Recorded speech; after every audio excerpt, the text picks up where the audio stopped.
Hello, all the English literature enthusiasts and my dear students. Hope you are fine and doing well.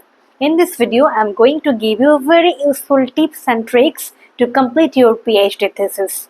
So, as I have become a PhD supervisor, so I know how each and every scholar feels in the initial days of their PhD and also when they're about to submit their thesis. So, your journey as a PhD researcher is always filled with anxiety and apprehension.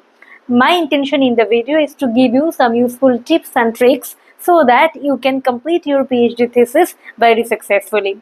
Number one, the first criteria of writing your thesis is you need to be a voracious reader. When you have already selected your research area, your research question is already ready, you have decided your methodology, now this is the right time to explore various books and research articles related to your research topic. Remember, your research topic is like the torch that is going to give you some kind of hint or proper roadmap that in which direction you need to move. Because when you are searching for a particular book or a research article, you need to keep in mind your research topic. Based on your research topic, you have to start reading or start selecting the books or articles related to your research. Second of all, when you are reading a book or a research article, start taking notes. You can maintain an exercise book where you can note down the page number, the basic details of the book like the year of publication, publishers, page number, who is the author, etc. Because these details you might be needing when you are preparing your works cited list towards the last part of your thesis writing. And also, whenever you are reading a book or research article, don't try to understand the word or the argument given by that author word by word. Try to analyze the argument. What are the hidden meanings of that argument? What are the theoretical or the socio-cultural basic connotations you can derive from that argument? That is your task. As a researcher, your reading is very different. You are not supposed to read only the line by line understanding of the book. You have to read line by line, but you have to deduce the inference. You have to understand what are the hidden socio-cultural, theoretical, textual, or the critical understanding of the work. That is number one task. Number two, when you are reading, you have been able to prepare your notes also side by side. Now this is your time to write your thesis. It is very difficult to imagine that you are going to write more than 1 lakh words. So you have to subdivide your thesis into miniature versions so that you can work on that. So first of all, you can divide your entire chapter 1 into 6, 7, 8 or 9 or 10 subunits. Depending on the subunits of chapter 1, you have to prepare a chart. You can write the chart on your MS Word file, or you can write about the chart in a blank paper. That in chapter 1, introduction, these are the subdivisions and what are the major points, what is the textual analysis section, what are the theoretical analysis sections, and what are the other interpretations you are going to add, and how you would like your chapter 1 to appear. So the entire structure, entire framework of chapter 1 you have planned accordingly. Now when you are writing your chapter 1, you have to keep in mind the basic structure which you have already made for yourself, and now look at the structure and now start working on your chapter 1. So this is the writing pattern. You have to write dividing each chapters of your thesis into several subdivisions, subheadings, and start work on that. Next phase of your writing is you have read a lot, but you are unable to understand how you are going to apply those areas of your reading into your research. This is one kind of problem with your reading strategy, which generally many scholars face in the initial years of their PhD.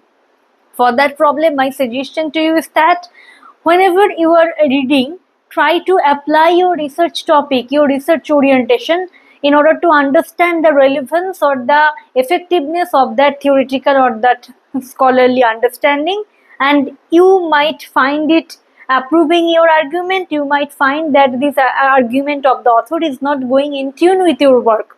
So whatever way the argument is going to support your research or not, you can cite it.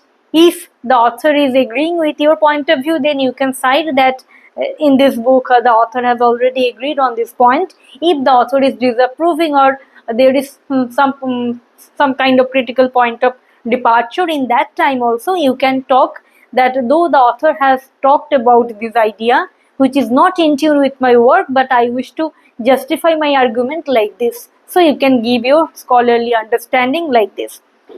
The third problem that many scholars face is that they are reading a lot of materials, books, articles, etc. They have taken notes, everything, but when they are going to write, they become absolutely blank. So there is writer's block, and there is also difficulty in processing the thought so that they can translate their research findings into a good piece of writing.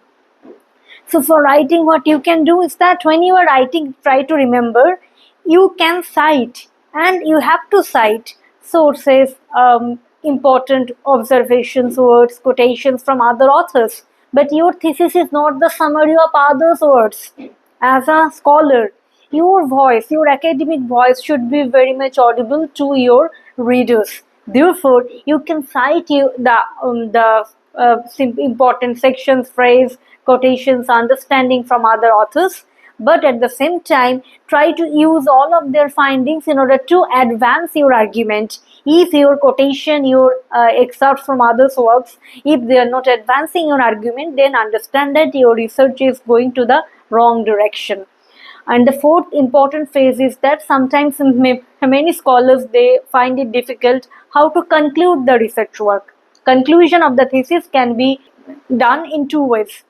Number one, you can sum up the entire findings of your thesis in the inference section. Number two is you can introduce a new topic where you can talk about the future possibility of your research topic, or if many other scholars who are going to research in this area, in this field, what are the important areas they can explore further. And as a result, your inference section can be an amalgamation of the summary of your entire thesis. At the same time, you can point to a new direction to your research, or you can totally talk about a new direction to your research and how new scholars in the same domain, they can explore the field further. Thus you can end your thesis. And about the bibliography, many scholars, when they are preparing the bibliography towards the end of the thesis, it has become a very problematic thing for them. So when you are working on each chapter, try to maintain a notebook, try to maintain a diary, so that in chapter 1, whatever entries are there, number them one by one. When you are writing chapter 2, number the bibliography entries. So when you are about to make your works cited list, you have all the lists with you, that how many authors, who are the authors whose works you have already cited. So checking that list would be very helpful for you, and you will be able to prepare your bibliography automatically. And if you are not very much willing to use your manual labor for preparing your bibliography, what you can do is that you can use the software Zotero. Zotero software is really very helpful to give you a proper citation help. If you know how to use the software will automatically do the job on behalf of you. And for an effective writing of your thesis, if you are very much interested in exploring the grammatical problems and everything in the thesis, if you wish to check whatever the difficulties are there, you can use the Grammarly software, where you will be able to find the grammatical details, structural details, syntactical details of your work. At the same time, for generating the plagiarism report, you can blindly trust the Turnitin website. So these are the softwares basically that we need to use. And apart from this, I wish to give you one more suggestion regarding your thesis, is that whenever doing your research, take it as a full-time engagement and try to transform your research into your pure passion, because ultimately love matters at the end of the day. If you do anything very spontaneously, very lovingly, ultimately the entire thing will be ended very beautifully, very smoothly. So my best wishes to all the future researchers and those who are researching right now. If you need any other videos related to your PhD problem writing tips and tricks, and do comment. And I think this video will be very helpful for those who are struggling with their PhD thesis. So please like, share and subscribe my YouTube channel for more similar updates like this, and stay tuned. Bye bye.